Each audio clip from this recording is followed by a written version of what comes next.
Olá, eu sou a Olá, Jéssica. Olá, tudo bem? Eu sou a Camila. E hoje estamos aqui para mais um episódio no nosso CooperaCast. Hoje com uma convidada muito especial, professora da FURG, a Adriana Penaquiel. Bom, a Adriana é nossa professora aí do curso e ela tem um longo histórico com cooperativas, ela tem uma vasta experiência e eu vou deixar então que ela se apresente um pouco e conte um pouquinho da história dela com as cooperativas, o que trouxe ela para cá. Tá, fala dela, tá à vontade. bom, eu vou ler para lá. Tá. Meu nome é Adriana Paula Paredes Penhafiel, né? Eu nasci no Peru, nasci em Lima. Meus pais são do sul do Peru, são da Arequipa, né? E eu estudei na década de 90, na segunda metade da década de 90, até o ano 2000, né? 2001, né? A administração, né? Eu escolhi essa carreira, na verdade, escolhi a carreira pelo contexto, né? No Peru, a gente tinha, eh, na época dos 80 até 92, mais ou menos, né? A gente vivenciou, né? O terrorismo, né? A partir do Sendero, né? E MRTA, né? Então era um processo bem difícil, né? Nesse período 80. E nos anos 90, quando foi cooperado, né, o líder Sendero, né, no ano 92, né, houve uma mudança, né, principalmente estou falando bastante das carreiras, né, havia uma mudança de visão de como se queria ver o Peru, né, e a administração apareceu com uma carreira, né, importante para contar outra história, né, do Peru, né. Então, eu escolhi, né, nesse contexto, né, eu entrei no ano 96, escolhi a administração de empresas, né, dentro desse contexto, né, e estudei até o ano 2001, né, e daí, pelo ano, trabalhei na universidade, né, trabalhei em uma oficina de empreendedorismo, né, porque trabalhar muitos projetos, né, de negócios, né, no final, né, da carreira, né, e eu fui para o Brasil, né, era um projeto bem curto, né, e a primeira parada no Brasil foi em Tocantins, né, que havia um projeto lá, né, com os cocos, com os cocos de babaçu, né, que a gente estava trabalhando, né, era uma questão que tinha a ver com gestão ambiental, etc. Não me lembro muito, né, mas eu não tinha pensado nesse momento que ia estudar ou ia ficar, né, tanto tempo no Brasil, né. Era a primeira vez que estava no Brasil, né, e conheci, né, eu viajei um pouco pelo Brasil também, vim para o Sul, né, e fiquei interessada na URGS, né, me chamou a atenção a URGS, né. Então eu postulei, né, para o mestrado e fiz o mestrado em desenvolvimento rural na URGS, né. E quando eu terminei o mestrado, eu fui chamada para trabalhar, isso foi pelos colegas da URGS, né, né, numa cooperativa de habitação que se chama Cooperaf, né, Cooperativa de Habitação dos Três Estados do Sul, lá em Chapecó, Santa Catarina, né, vinculada à FEDRAF, a FEDRAF Sul, né. E eu fiquei bastante tempo, certo? Fiquei de 2007, né, até 2009, né, depois fiquei um ano fora do Brasil, né, meu companheiro estava fazendo doutorado em antropologia, né, então tinha o período sanduíche, né, fazia um ano sanduíche fora do Brasil, aí eu fui fora com ele, né, e aí eu voltei e continuo trabalhando mas na cooperativa na Cressol, né, lá em Chapecó, né, então tenho essa experiência, né, de trabalhar na Cooperaf, trabalhei na Cressol, né, lá em Chapecó, e posteriormente decidi fazer meu doutorado em desenvolvimento rural na URGS, né. Quando eu estava terminando, tá, então esse projeto de desenvolvimento rural não tem muito a ver com a administração, assim, tinha a ver muito com movimentos sociais, né, que estavam lutando contra a mineração lá numa região que se chama Cajamarca, no norte do Peru, né. E Cajamarca é uma região, digamos, bem importante na história da América Latina, assim, porque foi o encontro entre o conquistador Pizarro, né, e o último Inca, né, Atahualpa, né. Então é uma região que tem, né, digamos, tem muita história, né, muita história para contar, e justamente nessa região, né, apareceu uma empresa que se chama Yanacocha, né, que estava, né, no ano 92, 93 se instalou, né, e quando começou a fazer o doutorado, né, havia uma, digamos, essa mina estava cavando ouro, né, dessa mina, uma mina a céu aberto, né, e estava querendo enviar esse projeto para um lugar que se chama Conga, né? E muitas comunidades camponesas estavam contra esse projeto de mineração, né? Então é aí que eu começo a fazer essa pesquisa com eles, né? Uma luta, eu trabalhei muito com mulheres, né? Por isso me interesse no gênero no cooperativismo, né? Trabalhei muito com campesinos, com as fontes camponesas, né? E trabalhei no Santos, que isso me deu bastante também, porque o Santos é um lugar muito diferente, né, dessa parte do Brasil, né? E aprendi com eles muito sobre a questão das águas, né? Sobre as águas que alimentam, né? As águas que alimentam os corpos das pessoas, e essa nutrição do corpo tem a ver também com a posição que elas têm em relação ao que é importante para a vida dessas pessoas, né? Então, os camponeses se reúnem muito, assim, fazem muitas assembleias longas, né, para discutir assuntos importantes que têm a ver com a vida, né, deles, né? Por isso que eu falo muito dessa gestão democrática. Quando eu na disciplina fundamental da administração que eu dou, né, na FURG, né, quando eu falo muito de gestão democrática, eu penso muito nos camponeses, porque eles falam por horas, assim, não importa, horas, né, para discutir um assunto que é importante, como é a água, né, água, né, para os plantios, né.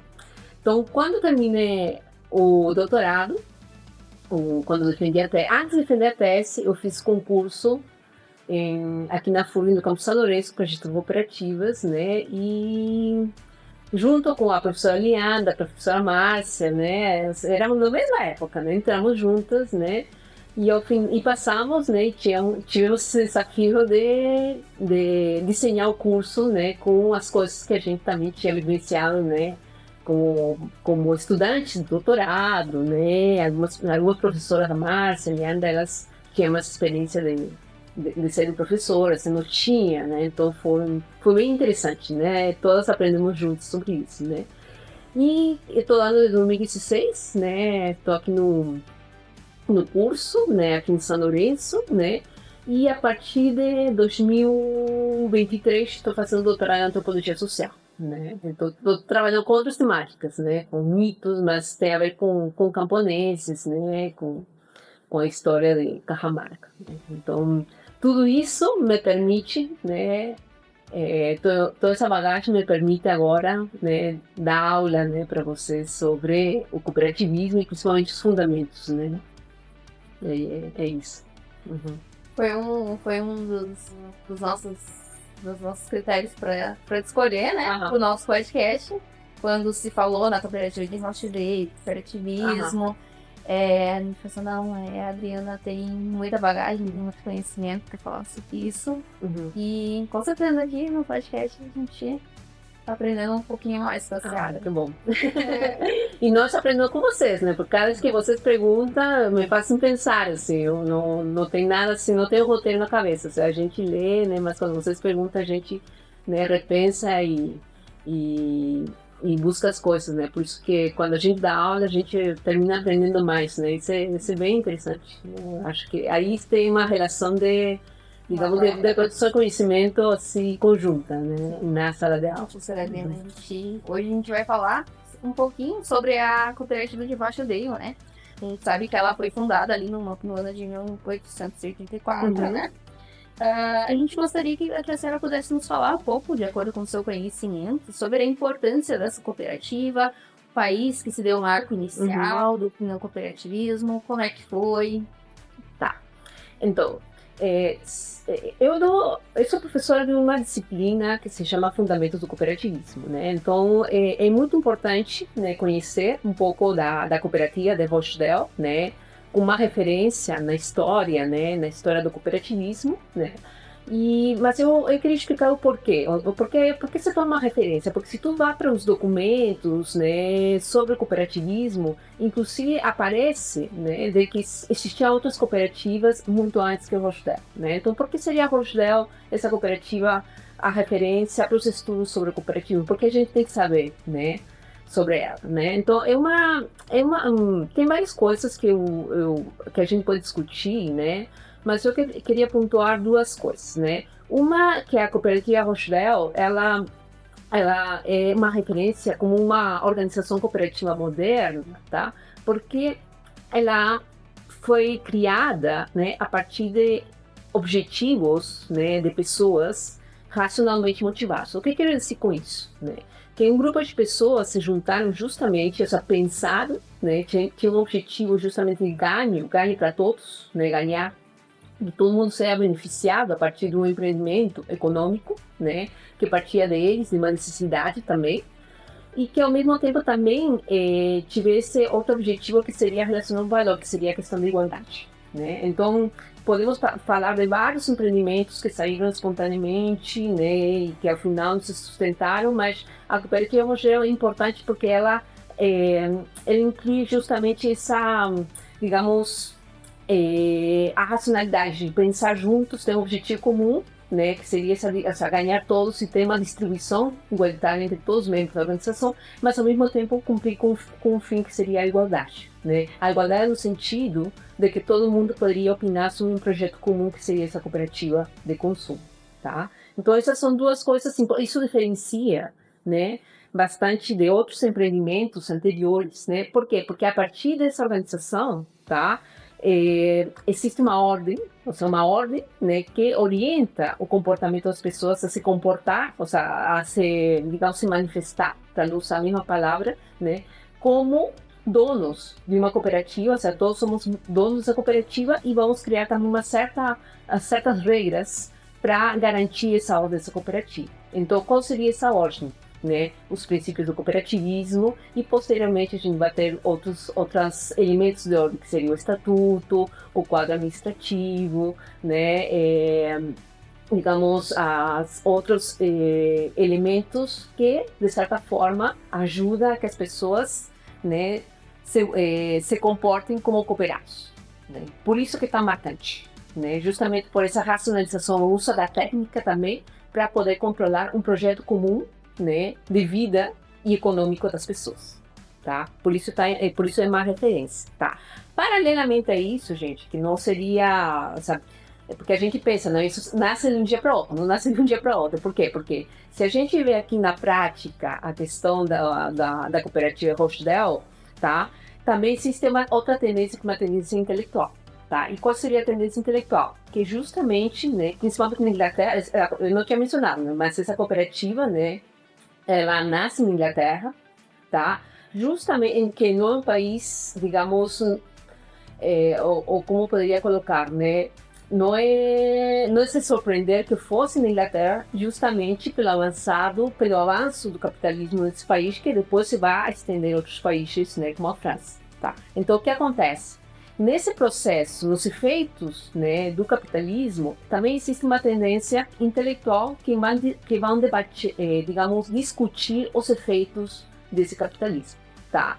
Então, existe essa corrente intelectual que a gente chama dos socialistas utópicos, né? A gente vê isso também na disciplina. Então, temos o Fourier, temos o Saint-Simon na França, temos o Owen na Inglaterra, né? Então, como eles foram testemunhas, né, principalmente quando falo dos franceses, Fourier, né, o Saint-Simon, da Revolução Francesa, que foi uma revolução, né, que implicou violência, eles estavam pensando, né, que estavam pensando em alternativas a esse processo avançado do capitalismo, que levava à miséria, que levava, né, a uma precariedade do trabalho, que as pessoas tinham que sair do lugar, né, do rural para ir para, né, o urbano, né, para, né, vender sua força de trabalho, né? Todos os efeitos que aconteceram com esse capitalismo, né, com o capitalismo avançado, né, na Inglaterra, que se estendeu posteriormente nos outros países, né, eles começaram a pensar em alternativas, mas eles desenhavam propostas, né, sem discutir o motor da desigualdade do capitalismo. Então, nesse sentido, tá, eles começam a pensar, a desenhar propostas, né, de como seria uma sociedade onde todo mundo seria igual, né? Por esse caso, eu estou falando bastante do Fourier, né? Por exemplo, no caso do Owen, ele estava pensando muito na questão da educação. Para quê? Porque por meio da educação, tu poderia dar capacidade a essas pessoas para poder gerir seus próprios empreendimentos, né? Então, tudo isso é importante, tá?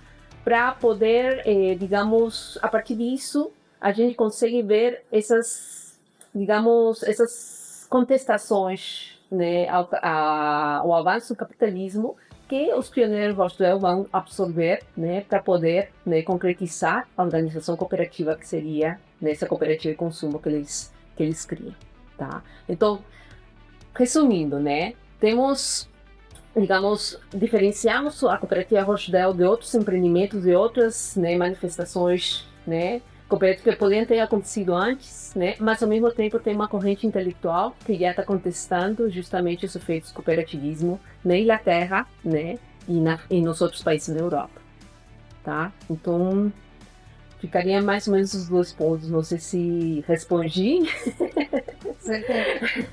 Com certeza. Bom, seguindo essa mesma linha de raciocínio, né? Como tu estava falando, houveram, né, outras cooperativas antes, né? Então, eu gostaria que tu falasse, se tivesse algum fato importante para relatar que não foi relatado ou que não é falado com grande frequência, que foi negligenciado de alguma forma. Tá. Uma das coisas que eu, digamos, tem estudos sobre, né, tem estudos sobre o papel das mulheres, né, na cooperativa Rochdale, principalmente de uma mulher, né, que pertence ao grupo dos fundadores, né, da cooperativa. Existem também outras personagens femininas, né, mas me tem chamado muita atenção e talvez mereceria mais, né, mais trabalho, mais pesquisa, né, principalmente estou falando do curso, né, curso de gestão de cooperativas, sobre, digamos, por que, né, existem algumas personagens femininas mais vistas, né, em alguns ramos do cooperativismo e por que não em outros, né? Então, eu vou falar um pouquinho sobre o que está acontecendo hoje em dia, por exemplo, né? Se a gente vai para os reportes da OCB sobre, né, que falam sobre, principalmente sobre números, né, estatísticas, né, sobre, né, quem são os dirigentes das cooperativas hoje em dia, né, a gente pode ver, por exemplo, que até 2023, tá, de 2020 a 2023 houve um aumento, né, de mulheres que estão assumindo seus cargos dirigentes de cooperativas, né, que isso é, para nós, importante, né. Mas, ao mesmo tempo, a gente consegue ver que as mulheres que estão assumindo seus cargos de gestão, tá, elas estão, digamos, assumindo mais em alguns setores que tem a ver mais com cuidados, e os cuidados geralmente a gente relaciona mais com o campo do feminino, né, e menos em outros setores, né, como o setor agropecuário. Por exemplo, se houve um aumento de 23%, se 23% do total, perdão, eu vou parar, meu marido, posso cortar aí? Tá. Não foi contagem, não. Meu marido na resposta, assim. Bom, professora, seguindo essa mesma linha de raciocínio, de tudo isso que a gente vem falando, que surgiram cooperativas antes da de Rochdale, vamos seguir esse fio da conversa para nos relatar se houve algum fato importante na história do cooperativismo que não foi relatado, que não é relatado com frequência, que não é falado. Tem alguma coisa que tu gostaria de nos relatar? Tu acha importante? Sim, sim. Tem várias coisas importantes, né? Mas uma das coisas que eu acho que precisaria trabalhar mais, né? E eu estou falando mais como professora do curso, né? Certamente outras pessoas talvez certamente eles pesquisaram, né, sobre a questão de gênero, né? E nas cooperativas, porque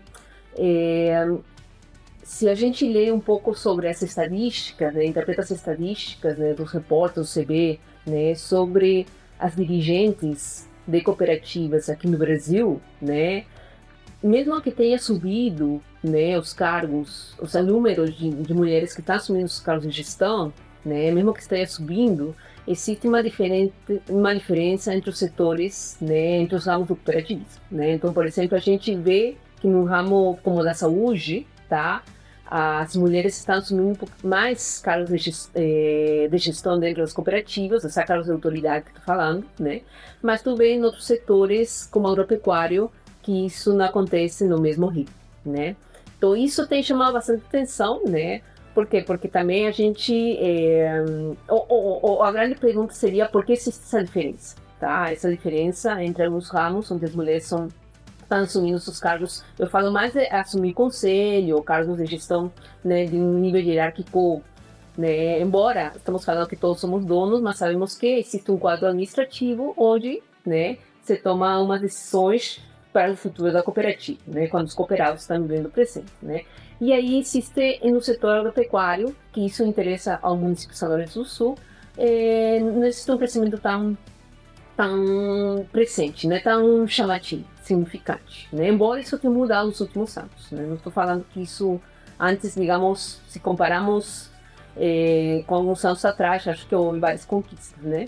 Então, isso acho que é importante mencionar, porque o que a gente está pesquisando com os alunos, né, é que as mulheres, né, principalmente no setor onde a maioria, né, ou historicamente os homens, né, estão ocupando seus cargos, né, no conselho, elas viam, ou seja, é uma hipótese que a gente está estudando, né, elas se viam como ou não aspiravam, né, a assumir esses cargos justamente porque ela seria a partir da visão masculina de quem tem que gerir essa cooperativa seria, né, uma personagem masculina, né? E agora, se a gente analisa algumas cooperativas aqui na região, tá? A gente consegue ver e tem um exemplo, né, que não vou mencionar agora, mas porque, né, digamos, a pesquisa ainda está em andamento, né? De que as conquistas, né, das mulheres, né, para assumir seus cargos, né, elas partem sim de um contexto favorável, sabe? Digamos, tem um movimento feminista que está trabalhando bastante, né, para romper com essa visão dominante de que o masculino está relacionado à autoridade, o feminino mais as questões, né, de cuidado, né, mas que ao mesmo tempo existe uma ruptura dentro das cooperativas por parte das próprias mulheres. Então, as próprias mulheres, quando elas, digamos, rompem, né? Digamos, elas começam a assumir e mostrar que elas são tão capazes como os homens para gerir uma cooperativa de importância para o município, para a região, né?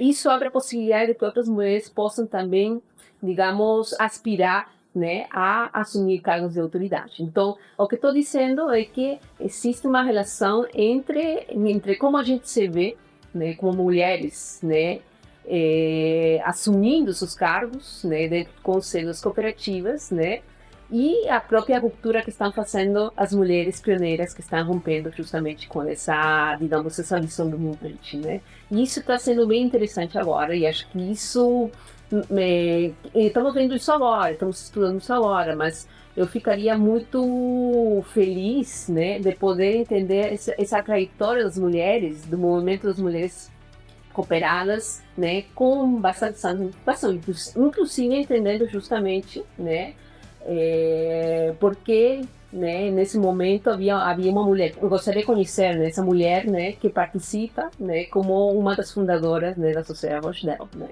e quais foram as implicações dela, né, em outras mulheres no movimento cooperativista na Europa, né, que elas começaram a se digamos, aspirar, né, também né, a participar de cooperativas, e não somente participar, senão também assumir seus cargos, né, do quadro administrativo, né. Isso seria algo interessante. Então vamos prosseguir. Sabemos que o movimento cooperativo se expande de diferentes formas pelo mundo. Qual a característica mais marcante do cooperativismo latino-americano? Tá. Essa é uma pergunta difícil, né? Mas assim, acho que a gente pode explicar dois aspectos, né, do cooperativismo latino-americano, tá? Diferente a europeu, né? Um primeiro aspecto, sim, do cooperativismo latino-americano, né, é que após 1945, tá, até os anos 70, tá, houve uma proposta dos governos, né, dos estados, né, de propor o cooperativismo como uma alternativa, não é uma alternativa à empresa privada, né, senão uma alternativa a mobilizar a economia, né, de regiões empobrecidas na América Latina, tá? Mas era um projeto que vinha dos governos, né? Não era algo que nascia da população, né? Então, o que acontecia, né? Quando vem algo top-down, de cima para baixo, né? obviamente os governos locais, estou falando do Brasil, estou falando do Peru, estou falando de outros países, né? Principalmente nessa época do desenvolvimento, tem muita relação justamente com o desenvolvimento, a importância de estimular o desenvolvimento na América Latina, principalmente pós-guerra dos anos 70, nesse período, né? Então, os governos locais, claro, eles não queriam romper, né, a aliança, né, com o governo central e eles aceitaram esses projetos. Só que o que acontece? Quando vem uma coisa pronta, né, desenhado, né, por alguém que não está participando do processo, que não é do local, que não está vivendo, né, pobreza, né, o que acontece, né? Esses projetos estão muito focados a cumprir certos números, certas metas, né? Certos objetivos, né? Mas não, e qualquer coisa que desse errado, se havia uma falência nesse projeto, era culpa, né? Geralmente, né? Se culpava as pessoas que estavam participando desse projeto, né? Ou seja, as pessoas das localidades, né? Então, o que acontece? Quando os projetos vêm top-down, né? Geralmente, né? E as pessoas não participam do desenho desse projeto, né? E não relacionam com as suas próprias necessidades. Esses projetos não produzem mudança estrutural nas sociedades onde foram implantados esses projetos, né? Então isso aconteceu bastante na época de 60 e 70, tá? Perdão, de pós-guerra, 1950 e 70, nessas duas décadas, né? Que apareceram esses projetos que vinham dos lugares, né? Essa é uma fase que a gente pode pensar sobre uma diferença com o cooperativismo europeu. A segunda, tá, é de que se havia um cooperativismo que nasceu, digamos, com outra aliança, tá, que é a teologia da libertação. A teologia da libertação é um movimento teológico que é da América Latina, né, algo nosso, né? E houve muita, digamos, e por que falo sobre isso, né? Porque se tu vem no Brasil, tanto no Peru, na região que eu pesquisar no Peru, Cajamarca, né? Não necessariamente, né, digamos, relações para a criação de cooperativas, mas também para movimentos, sindicatos, né? O que a gente vê aí é o seguinte, tá? Houve, digamos, o movimento da teologia da libertação, tá? Eles estavam buscando trabalhar muito, né, com o setor empobrecido, tá, né, da sociedade, né, trabalhar com os oprimidos, trabalhar com os pobres, né. Então eles saíam da igreja, seus padres da teologia saíam da igreja e seu trabalho é com os pobres. Então a gente tinha que sair, temos que ir às comunidades, temos que procurar trabalhar juntos, né. E o trabalho em conjunto implicava justamente, né, digamos, trabalhar a ideia, né, de que a pobreza ou a situação de desigualdade não é algo natural, né, é uma construção, né. Então, para sair dessa construção, a gente tem que se libertar. Então, mas a primeira coisa é justamente reconhecer essa situação, né. Então, isso, né, digamos, conhecer a situação de que isso não é natural, né, implicou, né, justamente se libertar, né, ou seja, dizer, olha, a gente essa sociedade que nos está oprimindo é uma coisa, é uma construção que a gente tem que se libertar, mas ao mesmo tempo não é somente isso, senão que para a construção de empreendimentos econômicos, né, onde eles eram também participando do desenho desse projeto cooperativa, né, os padres também ajudavam a, né, digamos, trabalhar conjuntamente algumas técnicas, né, que permitissem que as pessoas pudessem também controlar esse empreendimento, né? Então, saber desenhar o estatuto, né? Poder fazer as atas, né? Onde todo mundo participava. Então, havia, digamos, sem descuidar essas relações de reciprocidade, né? De solidariedade que tem as pessoas da comunidade, tá? Então, a gente pode falar que houve uma construção híbrida em que se respeitar essas relações de solidariedade, né? E reciprocidade das pessoas, mas ao mesmo tempo, né, havia um trabalho, né, de reconhecimento de que essa situação é de opressão, né, e construir em conjunto projetos de vida, né, que partiam das necessidades da própria comunidade, tá? Essa é outra, ou seja, é a outra história que também tem a América Latina, tá? Então aí acho que eu consigo responder sobre digamos, a diferença, né, do cooperativismo na América Latina, né, em relação a outros, né, outras regiões do mundo. Por que a senhora acha que lidar com cooperativismo dentro de uma cooperativa é algo fácil, juntando todos os princípios e opiniões diferentes? Tá. Essa também é outra pergunta difícil, que a gente vê bastante na disciplina de fundamento cooperativo, né? Não é fácil, né? Não é fácil, né, sentar com outro e discutir várias vezes, né, numa relação que tenta ser simétrica sobre um projeto em comum que a gente quer realizar, né? Principalmente quando a gente tem um contexto que nos pede resultados a curto prazo, né? Então, uma das coisas que eu uma das dificuldades que está tendo, né, as cooperativas é muito um processo estão vivenciando um processo de profissionalização de vários setores das cooperativas, né? O que implica isso? Não que seja um problema, na verdade as pessoas estão optando por isso, né? As cooperativas, perdão, estão optando por isso, né, por um processo de profissionalização, tá? Mas isso tem alguns desafios para a cooperativa. Por quê? Porque quando a gente profissionaliza, né, porque o mercado está exigindo, né, que a gente responda de forma mais rápida, né, às demandas do mercado, né, e precisamos de especialistas, né, na gestão, isso tem a ver também com, né, com gestores de cooperativas, tá? Pode haver certos conflitos, né, quando a gente contrata ou opta por pessoas que não conhecem, né, a própria lógica da cooperativa, a racionalidade, como as pessoas pensam, como, né, os tempos das pessoas, né?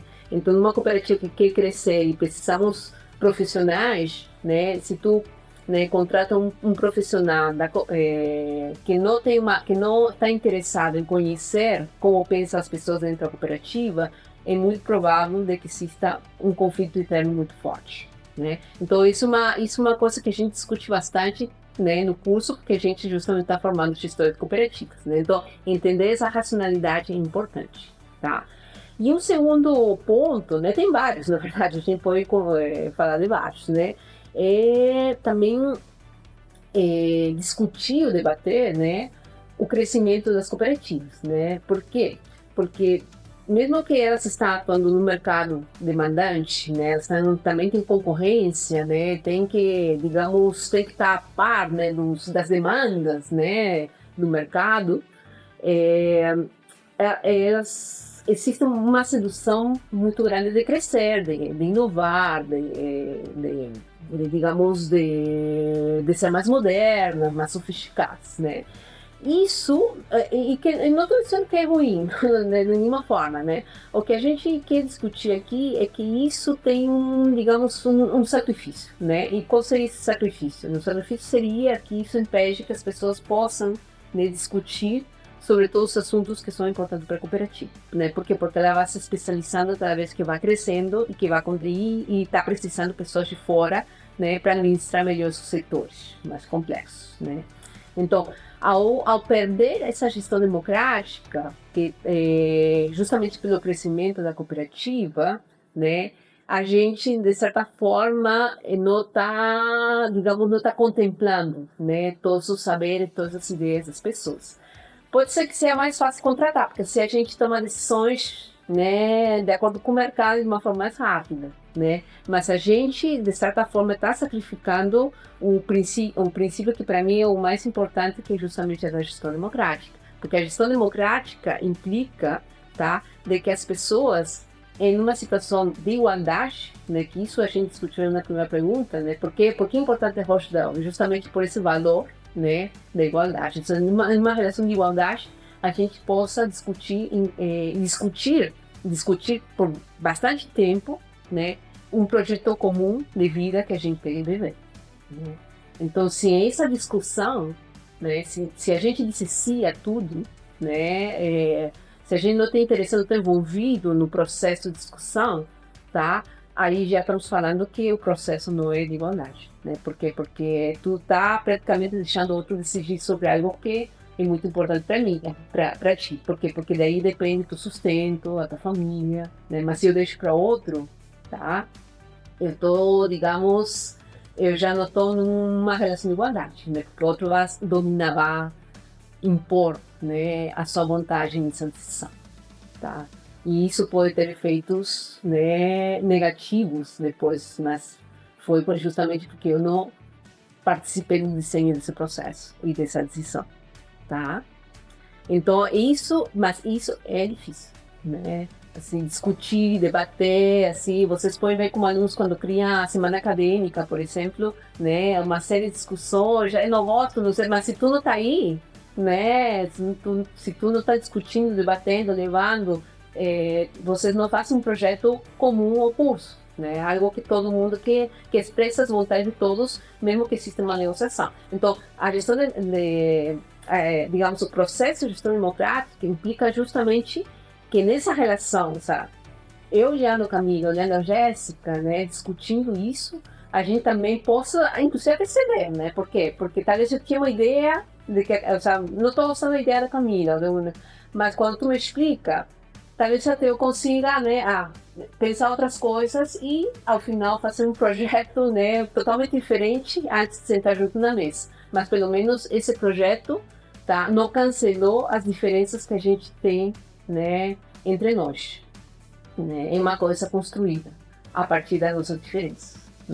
E isso é muito diferente do consenso que a gente fala. Por isso que a gente discute muito, quando vocês perguntaram sobre essa corrente intelectual, né, junto com o Rochdale, né, os socialistas utópicos, né, eles estavam pensando muito no consenso, né, ou seja, ter uma ideia pronta, né, para as comunidades viver, né, de igual a igual, né, e isso não é, digamos, isso não iria, né, dar certo. Isso depois outras pessoas vão discutir sobre isso. Por quê? Porque consenso pode também silenciar, né, as diferenças dos outros, né? Por isso que é bom discutir, debater, né, inclusive até, né, discordar, porque aí a diferença do outro é importante nesse processo.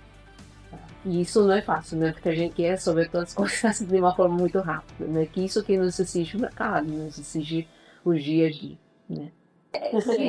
E assim encerramos mais um episódio do nosso Coopera Cast. Agradecemos ao professor por sua presença, por compartilhar conosco seus conhecimentos, estar aqui com a gente essa tarde. Obrigada. Obrigada a vocês. Obrigada a todos que me escutaram.